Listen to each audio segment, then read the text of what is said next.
Good morning बच्चों। आज हम क्लास फोर्थ में हिंदी का चैप्टर 11 पढ़ेंगे जिसका नाम है राजा के जूते। तो देखिए, बहुत समय पहले की बात है। एक था राजा और एक था उसका मंत्री।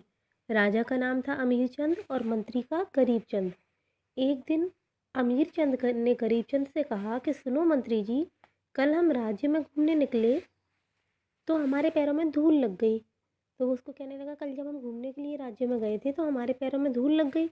धूल की इतनी मजाल, मजाल यानी हिम्मत, कि धूल की इतनी हिम्मत कि वो हमारे पैरों में लग जाए। तुम लोग मुफ्त की खाते हो, इस धूल का कुछ करो, नहीं तो तुम्हारी खैर नहीं। कि इस धूल का कुछ करो, नहीं तो तुम्हारी फिर खैर नहीं है। राजा की बात सुनकर गरीब चंद घबरा गया और थर थर काँपने लगा। थर थर काँपना एक मुहावरा है, यानी डर जाना, घबरा जाना।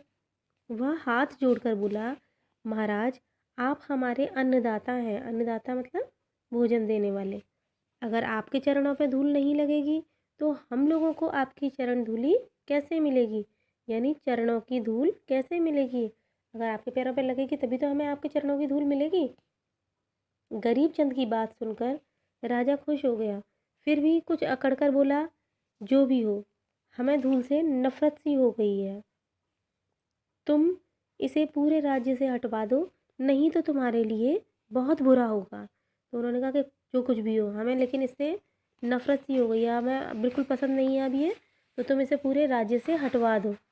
आदेश सुनकर गरीबचंद की आंखों के आगे अंधेरा छा गया, यानी वो तो बहुत ही डर गया। आंखों के आगे अंधेरा छाना भी एक मुहावरा ही होता है, खूब घबरा जाना। उसने देश विदेश के सभी विद्वानों से धूल हटाने का उपाय पूछा, लेकिन कोई भी उसे सही उपाय नहीं बता पाया। लाचार गरीबचंद ने राजा को खुश करने के लिए एक अनोखा उपाय सोचा। उसने कई लाख झाड़ू खरीदे और उन्हें राज्य की सारी प्रजा में बंटवा दिया, यानी कई लाख झाड़ू खरीदे और सभी लोगों को गली मोहल्ले झाड़ने के लिए उसको बंटवा दिया झाड़ुओं को। राजा के आदेश का पालन करने के उद्देश्य से राज्य के सभी लोग गलियों मोहल्लों में झाड़ू लगाने लगे। इससे इतनी धूल उड़ी कि सूर्य का प्रकाश भी मंद पड़ गया, यानी उसकी रोशनी भी धीमी हो गई और राजा खांसते खांसते बहुत परेशान हो गया। राजा ने गरीबचंद को बुलाया और कहा, मंत्री जी, तुम्हारी व्यवस्था तो बहुत ही खराब है, बहुत बेकार है। धूल हटाने के चक्कर में चारों ओर धूल ही धूल कर दी। अगर 2 दिनों में धूल नहीं हटी तो तुमको जेल की हवा खानी पड़ेगी। जेल की हवा खाना मतलब जेल में जाना पड़ेगा। राजा की बात सुनकर गरीबचंद सिर पर पाँव रखकर भागा। ये भी एक मुहावरा है, सिर पर पाँव रखकर भागना, यानी बहुत तेज भागना।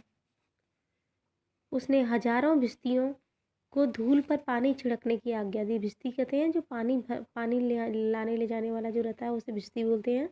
तो भिश्तियों को ये आदेश दिया कि धूल पर पानी छिड़क दो। छिड़काव में इतना पानी खर्च हो गया कि कुओं और तालाबों का सारा पानी खत्म हो गया और चारों ओर कीचड़ ही कीचड़ हो गया। यानी इतना पानी खर्च हुआ कि जिससे कुएं और तालाब खाली हो गए और साथ ही साथ चारों तरफ कीचड़ हो गया। राज्य के लोग प्यासे मरने लगे। राजा ने गरीबचंद को एक बार फिर डांटा, तुमने तो हमें बर्बाद कर दिया, तुम जैसों को तो सूली पर चढ़ा देना चाहिए। सारे राज्य में ये क्या कीचड़ कीचड़ कर रखा है। घबराए गरीबचंद ने तुरंत योग्य मंत्रियों की एक बैठक बुलाई। मंत्रियों ने गरीबचंद को यह सलाह दी कि अगर पूरे राज्य की पूरी धरती को चमड़े से मढ़ दिया जाए तो धूल से बचा जा सकता है, यानी राज्य की जो धरती है अगर उसे चमड़े से मढ़ दिया जाएगा तो वो धूल से बच सकते हैं। गरीबचंद ने यह सलाह राजा को बताई। राजा को ये बात ठीक लगी। उसने देश के सभी चर्मकारों को बुलाया। चर्मकार मतलब चमड़े का काम करने वाले। चर्मकारों को जब ये पता चला कि उन्हें सारे राज्य की धरती को मढ़ना है तो वे बुरी तरह घबरा गए और राजा से बोले कि महाराज, ना तो हमारे पास इतना चमड़ा है और ना ही इतनी शक्ति कि हम पूरे राज्य की धरती को मढ़ सकें। तभी एक बूढ़ा चर्मकार बोला कि महाराज, मैं एक उपाय बताऊं। राजा बोला, तुम क्या बताओगे? विद्वानों की पूरी सभा इसका हल नहीं बता पाई, तुम आए हो। बूढ़ा चर्मकार बोला, आप आज्ञा तो कीजिए। राजा ने उसकी बात मान ली और बूढ़े चर्मकार ने अपने झोले में से मुलायम चमड़े का एक टुकड़ा निकाला और एक सुंदर सा जोड़ा जूता बनाकर राजा के पाँव में डाल दिया, यानी सुंदर से जूते बनाकर राजा के पाँव में पहना दिए। अब वह राजा से थोड़ा चलने की प्रार्थना करने लगा। अब उसने राजा से प्रार्थना की कि अब आप थोड़ा सा चल के बताइए। जूते पहनकर राजा ने कुछ दूर तक चलकर देखा, उसके पैरों में धूल का एक भी कण नहीं लगा, एक कण भी नहीं लगा। बूढ़े चर्मकार द्वारा अपनाए गए उपाय से गरीब चंद की जान बच गई और उसी दिन से लोगों ने जूते पहनने प्रारंभ कर दिए। तो कितनी अच्छी स्टोरी थी, जिसमें कि राजा के पाँव में धूल लग जाती, कितनी कोशिश की उन्होंने, लेकिन आखिरकार एक बूढ़े चमड़े का काम करने वाले आदमी द्वारा जूते बनाकर, मुलायम से जूते बनाकर पहनाए गए जब उनको, तब उनको सेटिस्फेक्शन हुआ। और फिर आपने देखा, फिर जूतों को पहनने की परंपरा हमारे यहाँ चली। तो हमें इसमें कॉपी में क्या करना है, सबसे पहले ये शब्द अर्थ करने हैं जितने दे रखे हैं। उसके बाद यहाँ 4 का नंबर पर है और 4 खा नंबर पर, टोटल 8 प्रश्न हैं। मैंने इनको सॉल्व करके रखा है, आप देख सकते हैं। राजा अमीर चंद के मंत्री का क्या नाम था? तो राजा अमीर चंद के मंत्री का नाम गरीब चंद था। मंत्रियों ने धूल से बचने के लिए गरीब चंद को क्या सलाह दी?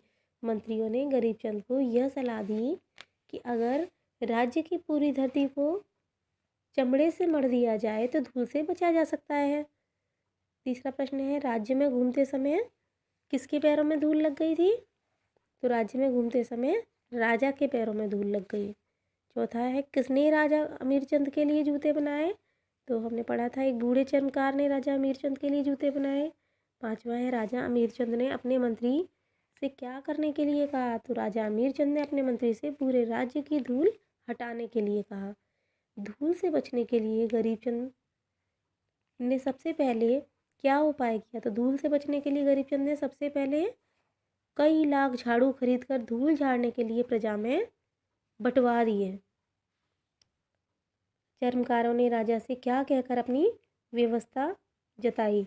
तो चर्मकारों ने राजा से कहा कि ना तो हमारे पास इतना चमड़ा है और ना ही इतनी शक्ति कि पूरे राज्य की धरती को मढ़ सकें। फिर देखिए, बूढ़े चर्मकार ने राजा की समस्या का हल कैसे निकाला? तो बूढ़े चर्मकार ने अपने झोले में से मुलायम चमड़े से एक जोड़ा सुंदर सा जूता बनाकर राजा के पैरों में डाल दिया, जिसे पहनकर चलने पर राजा के पैरों में धूल का एक कण भी नहीं लगा। तो आई होप कि आपको समझ में आ गया। तो शब्द अर्थ और क्वेश्चन आंसर अपनी कॉपी में करके आप मुझे मेरे व्हाट्सएप नंबर पर सेंड करेंगे। Thank you.